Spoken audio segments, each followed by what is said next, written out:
Has this ever happened to you? Let's check it out. Let's figure out how to do the glissando for the opening of Rhapsody in Blue.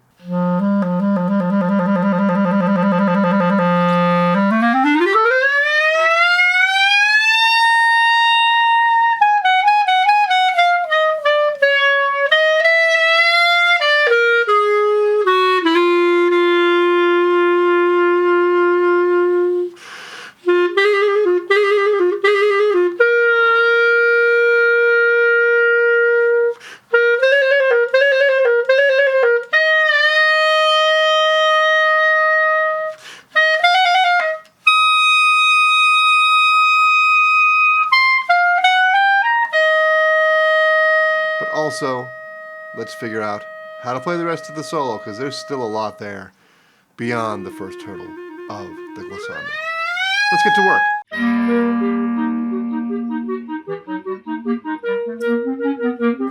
So the first thing that we're going to do is we are going to discard, not permanently, but temporarily, the rest of our clarinet outside of the mouthpiece. Now, let's just go ahead and say first, I am speaking about how to play this solo orchestrally, not necessarily in the traditional jazz band setting.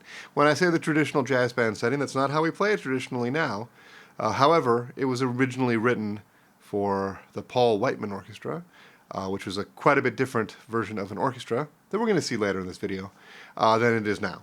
And it was played by players that were not necessarily specifically classical players, which is an interesting challenge that we have in today's world when it is appearing on lists for auditions and on orchestra programs. It's a great piece. Ultimately features the piano, which is why everybody's there, but they get to hear us play first. Oftentimes, when I have played this piece, it's the first thing on the program. And I've got to tell you, playing that trill for the first thing on the program is pretty exciting, but it's also pretty nerve-wracking. So let's talk about some strategies to deal with all of it. All right, the first thing we have to do is identify where our voicing is, and I'm going to tell you where I think it should be. You can have your own opinion, but I'm pretty solid on mine, and I'm going to share it with you. When we play our mouthpiece, it should be a C. Should be like a sounding C. That's going to be a D on the clarinet. We're going to check me. I'm going to check me to make sure I'm in the right place here in a second. Sounds good to my ears. Let's check it out. I'm going to play a high D. I'm a little off, but I'm in the ballpark, and that's good enough. All right, so that is our home base. Now, to do a glissando, I'm going to let you in on what's probably not a secret, but it might be to you if you've never heard this before. A glissando doesn't have anything to do with our fingers. Our fingers are doing a show. The real work in a glissando is in our voicing. And if you're not familiar with voicing as a concept, well, you are. You're playing the clarinet. You're familiar with it, but you may not have that vocabulary. So the thing that voicing is where that note sets. It's my embouchure. It's my larynx. Some might call it a throat. Not really correct, but I might slip up and do that too. Anyway, it's this area here. It's how we blow. It's our embouchure. It's our tongue position. That voicing can allow our mouthpiece and subsequently our clarinet to be in a different pitch area. And this is super important because we're going to move that pitch area to do this glissando in a way that we almost never do in traditional classical clarinet playing. So let's figure out how to do it. First, we're going to start. We're going to get to our home base, that high C, which is a high D on the clarinet, because remember, clarinet is pitched in B flat. It plays one note above the sounding pitch is the name of our notes. If you're at this video and you're playing Rhapsody in Blue, you probably know that already, but just in case. Anyway, here we go. So we are going to play our C. Great. If you're there, good job. If not, let's find your way to C. Find your way to C and be able to hold it there for a long time. Like for your entire breath. Let's see what I can do.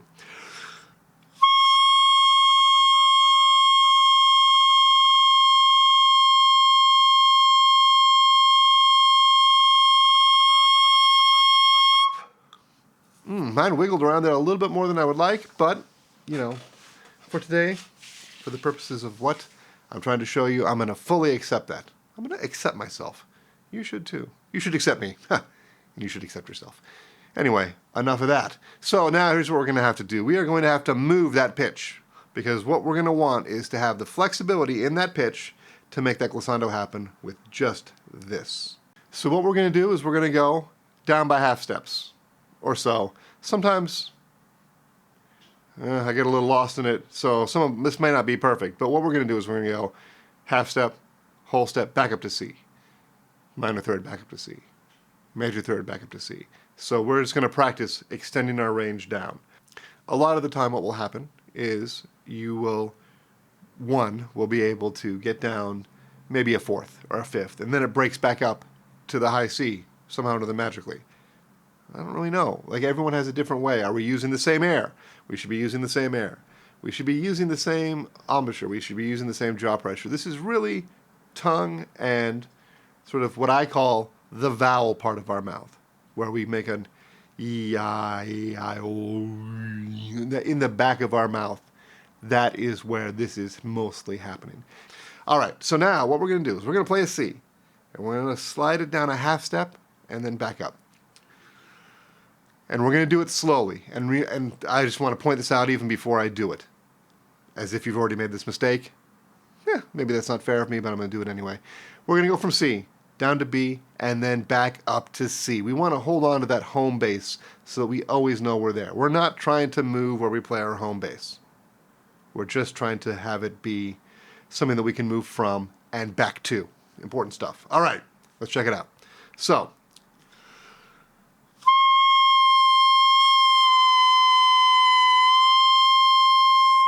I'm thinking of a beat like 1, 2, doo, doo, doo. So there's where the beat is while I'm playing this.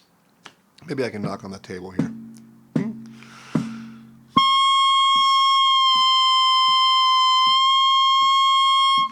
Good. Got myself down a half step. Let's do a whole step.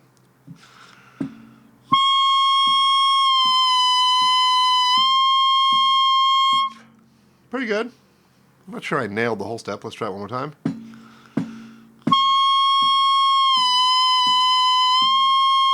That wasn't it.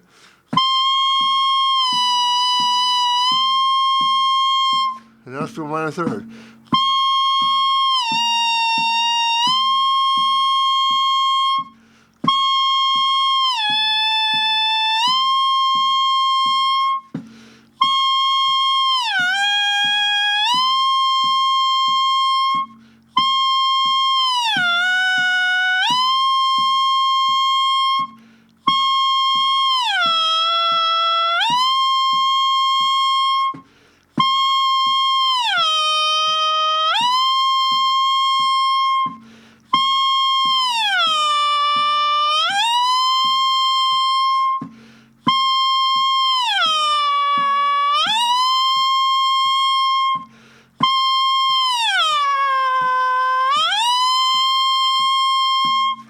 It's not really happening from the pressure on the reed.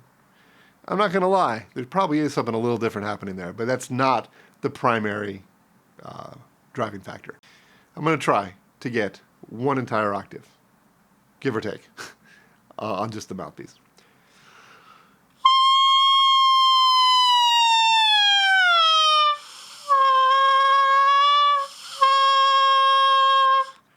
It's hard to zone it in on that bottom note.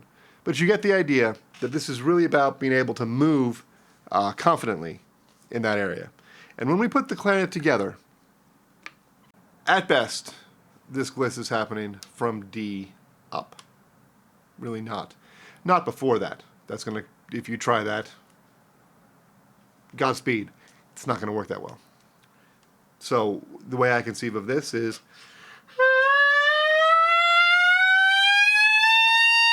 and I'm going to directly show you that my fingers are not doing this.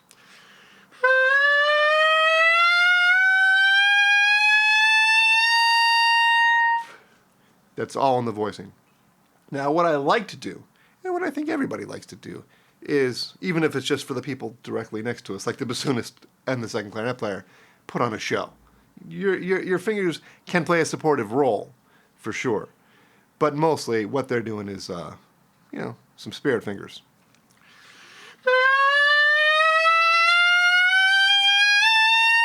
I did them a little too early that time. And actually, I'm not kidding. I do think about this.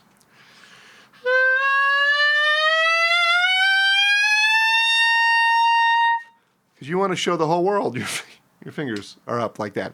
Because if you're in a concert hall that they can see you, people will be kind of checking you out. So, razzle dazzle. Okay, so that's basically the idea. We're going to talk about the trill right now. And we're going to talk about one thing that people do. Well, before we do that, let's go back to the glissando a little bit. Like maybe, if you're just getting started on this, and flexibility is not your thing, it's okay. You can actually start from the G. So that's where the gliss starts. Here's the gliss as it would sound starting from the G. We're going to start, and then we're going to just play the scale up to that note, and then gliss from there.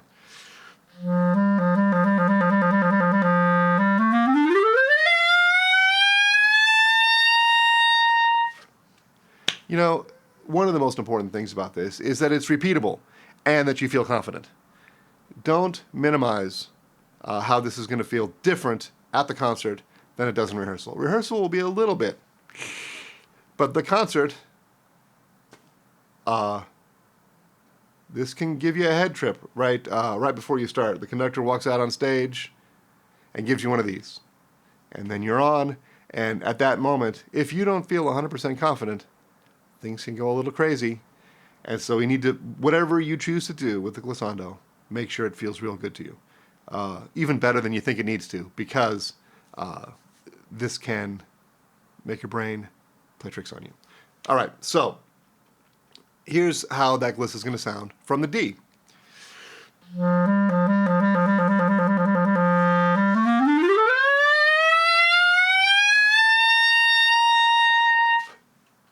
So it's a little bit more smeary, and smeary is a technical term, and that's the traditional way to do it. Doing it from the G is totally fine if that's going to give you the confidence to be able to do this with the assertiveness that needs to be done. Okay, so then now, I don't know that this is important.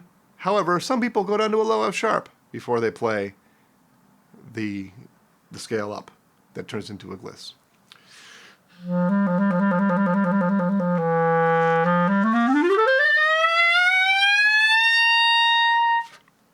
Totally acceptable. Sometimes I do that, and I don't really have a reason for why I do it or don't do it. I had a very famous teacher once who will probably never actually have the spare time to watch this video, but if you do, sir, I don't know if you remember, I played this for you, and you told me not to play that F sharp. You told me specifically, no, don't play that F sharp. And then I saw you play it, and you played an F sharp. So what that tells me is that the F sharp, not that serious of a thing. Play it, don't play it, doesn't matter. But do keep in mind, when this was played originally, Gershwin heard somebody fool around. He heard the clarinet player just goof around and put a glissando in there, and he said, yes, do that. And now the rest of us get to do it forever. So keep in mind that this should sound playful. It shouldn't sound like serious, like a heart attack. So I'm going to give it to you one more time, just because it's something that I feel happy when I do.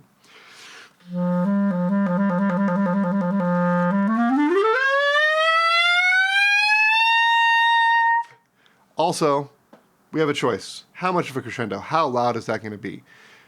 And this goes into the second part of the video, and I hope you stick around for it. We're all concerned about the glissando, but there's a lot more to play, and we should talk about that, because that's gonna be what you play at the concert, but also what can be heard at the audition. And there's some thoughts that we should have and choices we should make. Cool. So, do we crescendo? Yes, on the glissando. How much? I would say in musical terms, ma non troppo. Not too much, because this can end up sounding klezmer-inspired, or somehow or another some ethnic kind of clarinet playing if we let our sound go too much. Remember, this is not classical playing, but it is also not really jazz playing. The people that played this originally were kind of hybrid players that were very classically trained, but also played a very commercial style of music. So we've got to hit that middle ground. It's got to sound authentic. It's got to sound genuine, but not. This shouldn't just be crazy. Okay, so let's. I'm going to do a little bit of crescendo. A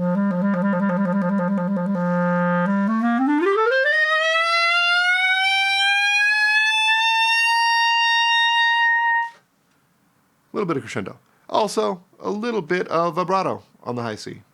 That's more for what we're going to talk about next, but yeah, this is connected to it. Now I'm going to do a lot of crescendo.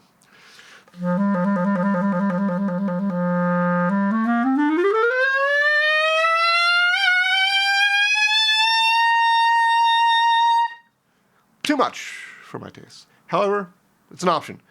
Then how long is the glissando going to be? Here's the trick, is you have to work with your conductor. Your conductor has to work with you. You may or may not know your conductor that well. When I have played this, it's been sort of, not at the last minute, but with sort of a freelance situation. So I don't have an existing relationship with the conductor, and which is fine. But you know, they really will just come out. None of them will conduct you through any of the glissando. They just give you one of these, boom, and then you play, and then you have to match up on the high C. So that is actually where a lot of this flexibility control has to come, which is that you have to be able to wham. When he puts that conduct, he'll give you this, you'll play the glissando, and then he's going to bring everybody in, and you have to be able to, boom, be on that C at that moment. So you may have to gliss slower or faster than you might like. But if you can gliss in a way that is under control and organized, they'll be able to tell where you want to put it, and they will put it there, probably. You should be telegraphing that. So that's one of the reasons we have to have this flexibility and this control and command over the flexibility. All right, I'm going to take a break. We're going to come back. We're going to do the second half of this video. It's cool stuff. Now we're at that high C. Here's some choices. Are we going to put a little special vibrato on that high C? I do. We need to determine how long are the notes. What character are we going for here? Is this sexy, or is this boisterous, or is it some combination?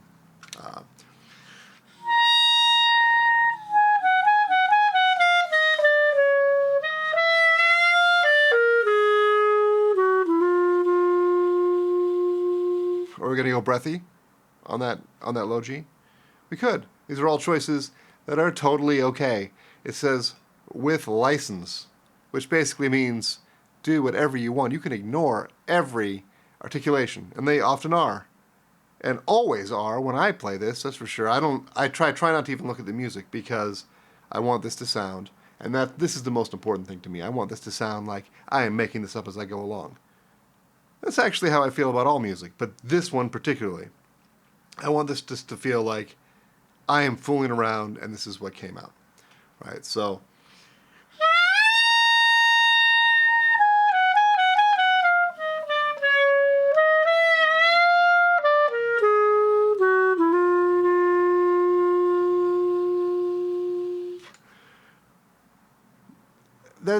let's see if I can do it smoother than that. I'm sure I can.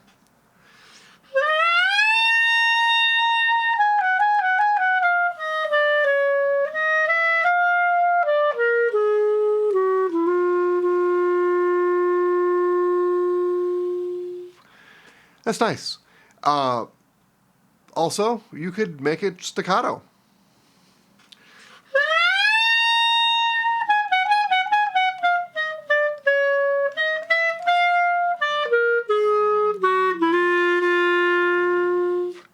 You can make it some version of all of it.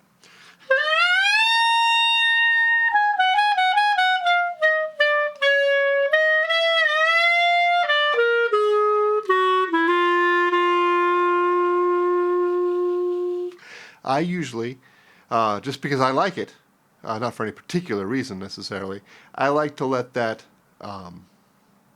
that low G. Well, that's, I guess it's not a low G, it's a second line G. I like to let it unfocus a little bit and put a little vibrato on it. Make it a little warmer that way. I just like how it sounds. Good, and then we should talk about the trills. What choices are we making on the trills? We're going to listen to some examples, but some people play these trills really tightly. And let me just go ahead and say, when we're doing the A to B flat trill, make sure to use the side key. It would be crazy, in my estimation, to use the register key for that. We're going to use the side key.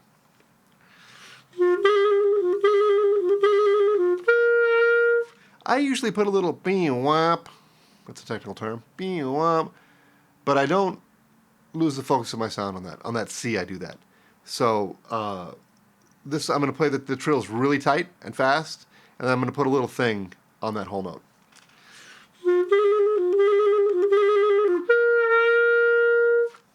Sometimes I don't do that.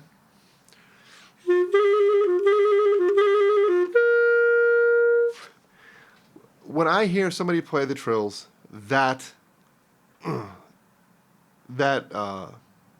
of precisely, it doesn't sound. That sounds a little bit too classically to me. But that's just my taste. You know, everyone has their own taste on this, and it should sound like you. Whatever this sounds like to you, that's what it should sound like. I don't play the trills that rapid.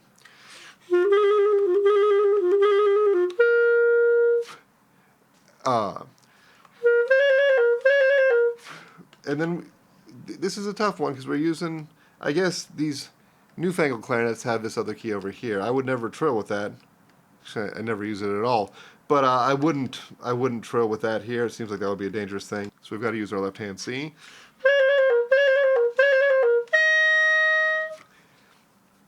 And, you know, if I put a little bee-wop on that C that we just played, I also put it on the F. It's easier on the F because we can also use our finger to guide that.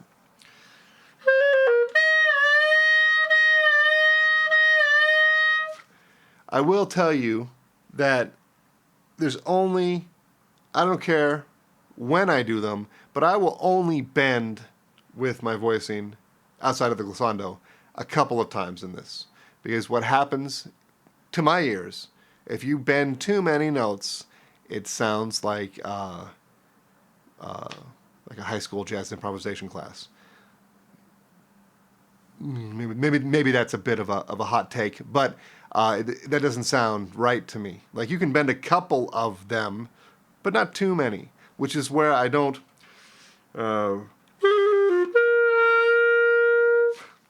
Sometimes I get a little bit suspicious of doing that.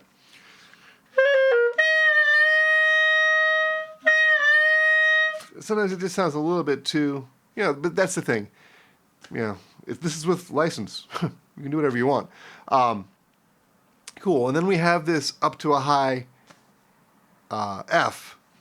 And everybody plays that trill G to A flat. It's not marked that way in any music I've ever seen.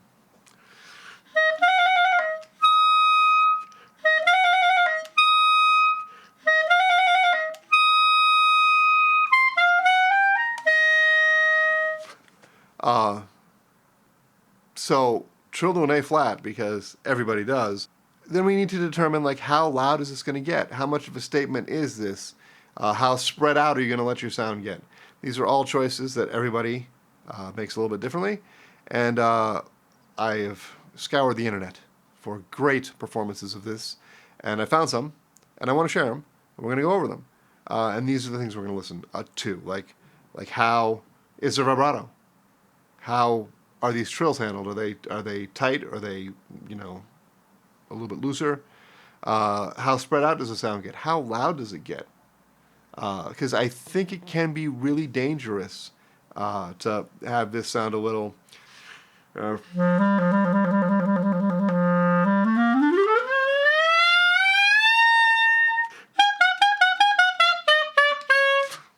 we don't want to go there with it. I don't think. I don't. If you do, do it. But not my suggestion. Because we don't want it to sound, for lack of a better word, bananas. This is supposed to sound jazzy. Yeah. Not like jazz. Not like klezmer. Not like Turkish clarinet. Not like anything ethnic necessarily. Not that there's anything wrong with ethnic. But it's got its place, and it's not here. This is jazz influenced, not jazz. But it's also not classical. When we trill F to G, we can just use our thumb. But if we want to trill really fast, we can use our A flat key. So we hold F and trill with the A flat key.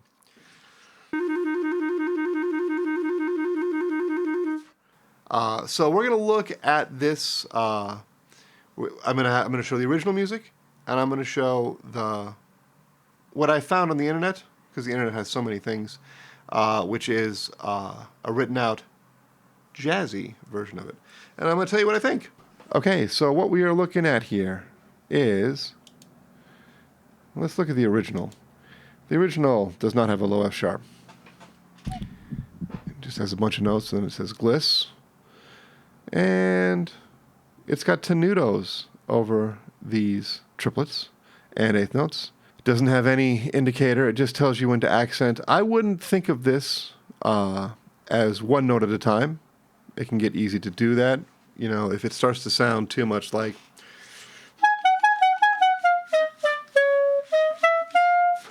I wouldn't do that. This needs to sound like one long phrase, one gesture, I would say.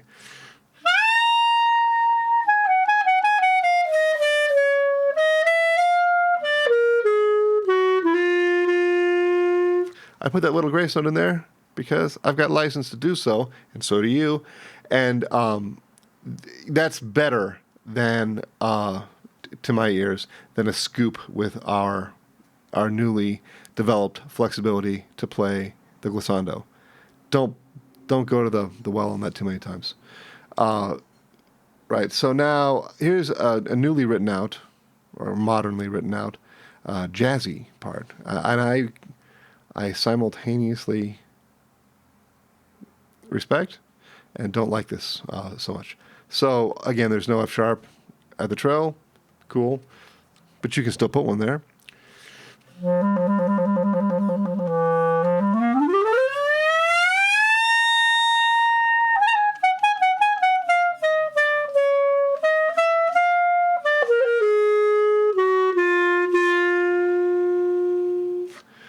I mean, it's okay.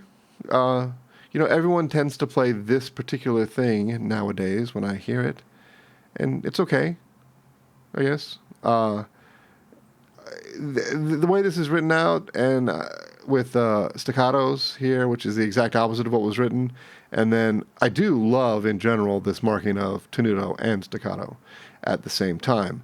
But this does make it sound like it's a little bit too manicured, or like it's too specific, where I don't think this should sound quite so done like that. Right, and so then, the forte piano's cool. I got no problem with that. Never done it before, but I like it. So then, keep in mind here on this part with the trills, there's going to be trumpets making some sounds, some muted sounds that are cool. So we do have to accent, we do have to trill, but it's also orchestrally maybe covered up by some other sounds, but obviously in an audition, not so. I'm quite honestly a little bit confused about what they're suggesting here.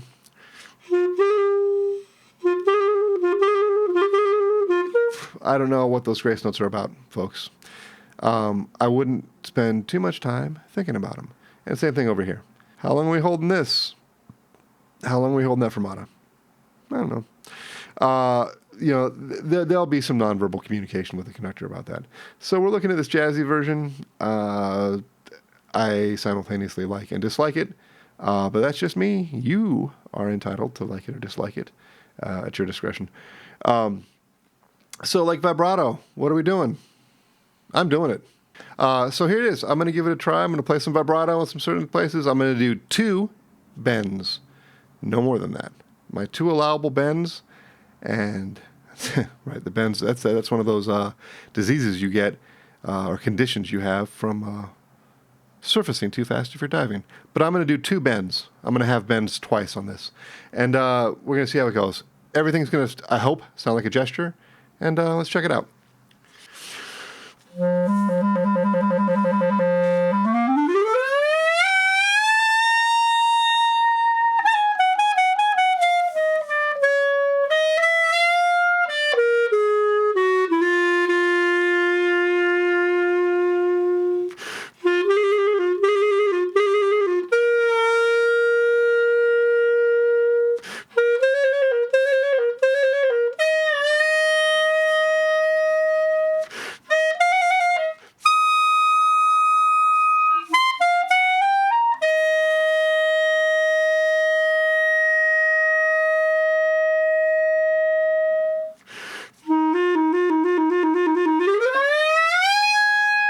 All right, so that about finishes it up. I mean, we've got the gliss, we've got these choices. Let's listen to some historical players play this and some modern players play this and see what they do. Now that we've thought about it, now that we've done it, I've gone ahead and made a decision to complete this video with part 2, just so that I can avoid any copyright issues in case I've got to take it down because of using other people's property.